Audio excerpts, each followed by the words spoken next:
शिमला में इन दिनों गर्मी पड़ रही है। ये गर्मी मौसम वाली नहीं, तनाव वाली है। शिमला में एक मस्जिद के अवैध निर्माण के खिलाफ लोग इकट्ठा हो गए और लोगों ने मस्जिद के बाहर भजन और हनुमान चालीसा गाकर अवैध निर्माण का विरोध जताया।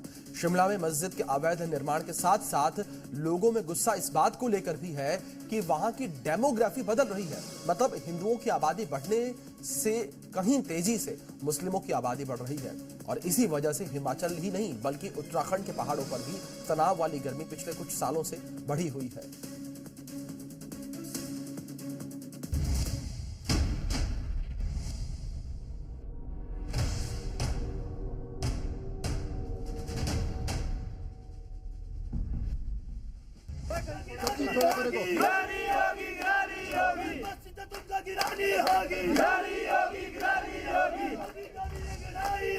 आगे बड़ी लड़ाई है, अभी तक ये लड़ाई है, आगे बड़ी लड़ाई है।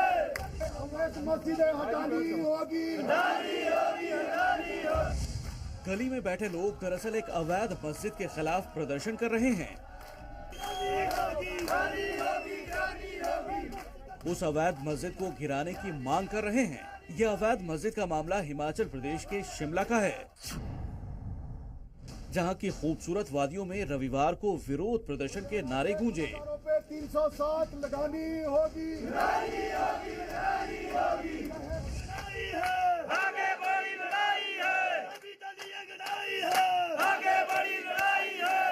अवैध मस्जिदें हटानी होगी, हटानी होगी, हटानी होगी। शिमला के संजौली उपनगर में सैकड़ों लोगों ने मिलकर मस्जिद का घेराव कर दिया। ये सभी लोग यहां अवैध निर्माण को तोड़वाने की मांग को लेकर इकट्ठा हुए थे।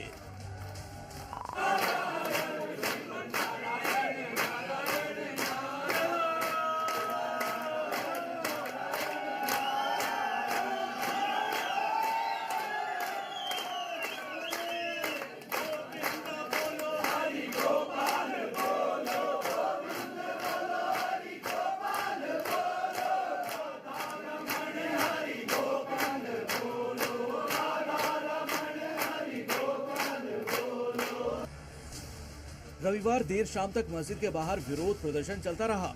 लोगों का आरोप है कि संजौली के मस्जिद में अवैध निर्माण किया गया है।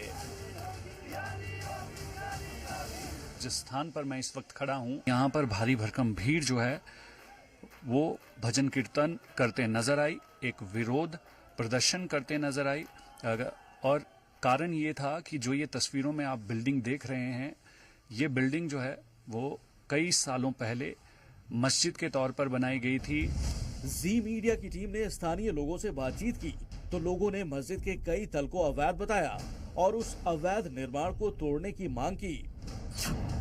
ये बोले कि हम इस्लामिक तालीम देना चाहते हैं बच्चों को। चलो ठीक है, पर ये इलीगल तरीके से नहीं कुछ भी होना चाहिए। देखिए, ये तो गलत ही है। ये मस्जिद काफी पुरानी है और पहले भी थी और पहले भी यहाँ पर दोनों कम्युनिटी के लोग रहते थे और बड़े प्यार से रहते थे। ये आज तक तो कभी ऐसा नहीं हुआ, मगर ये क्या है कि जो मस्जिद बनाई है इन्होंने, इसमें 2-3 मंजिलें इन्होंने इलीगल बना दी। शिमला नगर निगम ने भी माना है कि जिस जगह पर मस्जिद है वहाँ सिर्फ एक ही मंजिल बनाने की अनुमति थी, लेकिन बना दिया गया 4 मंजिला, यानी कि 3 मंजिल अवैध हैं। अवैध निर्माण का केस कोर्ट में चल रहा है। पहले इस मामले में एक ही व्यक्ति पार्टी था, लेकिन जमीन का मालिकाना हक वक्फ बोर्ड पर होने के कारण अब इस मामले में वक्फ बोर्ड भी पार्टी है।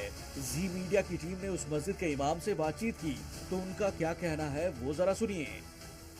ये जो लास्ट जो काम खत्म हुआ है मस्जिद का, वो 9 साल पहले मस्जिद का काम हो, यानी कि लेंटर वगैरह डल चुके थे और 7 साल पहले छत डली है मस्जिद के। मैं इसमें 1% भी ऐसा नहीं है कि कोई ऐसी बात डालूंगा। सब पड़ोसी मेरे से नहीं, जितना आस पड़ोस है सबसे आप पता कर सकते हैं इस मामले में। हमारी मिस्टेक क्या हुई है, सिर्फ हमारी मिस्टेक ये हुई कि जो हमने नक्शा सबमिट करवाया है उसमें हम उस तरीके से पूरा वो नहीं दे सके, तो वक्फ बोर्ड जो है इस मामले को हमारी जो है देख रहा है इस मामले। तनाव बढ़ने के बाद अब नगर निगम और जिला प्रशासन संजौली के मस्जिद की फाइल पर पड़ी धूल झाड़ रहा है। अब प्रशासन मस्जिद से जुड़े दस्तावेज खंगाल रहा है ताकि आगे की कार्रवाई हो सके। इस बार सैटरडे को और भी जो आने वाला सैटरडे है उसमें भी हियरिंग होगी और जो नॉर्म्स है हम जो टेक्निकली जो हमारे एमसी के जो नॉर्म्स है उस हिसाब से नहीं होगा तो उस पर कार्रवाई होगी। लीगली जो कार्रवाई का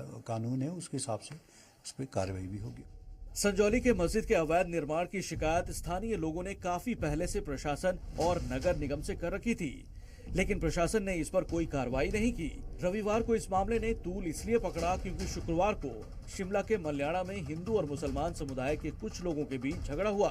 आरोप है कि मुस्लिम समुदाय के एक व्यक्ति ने स्थानीय हिंदू दुकानदार को मारा, गंभीर रूप से चोटिल कर दिया। मल्याणा की घटना और संजौली मस्जिद का कोई कनेक्शन नहीं है, लेकिन स्थानीय लोगों का दावा है कि शिमला में बदल रही डेमोग्राफी इन सब के लिए जिम्मेदार है। यहाँ पे पैर नहीं रख सकते, इतना नवाजी आया है यहाँ पे, ये नहीं पता लग रहा है कि कहाँ कहाँ से आ रहे हैं लोग।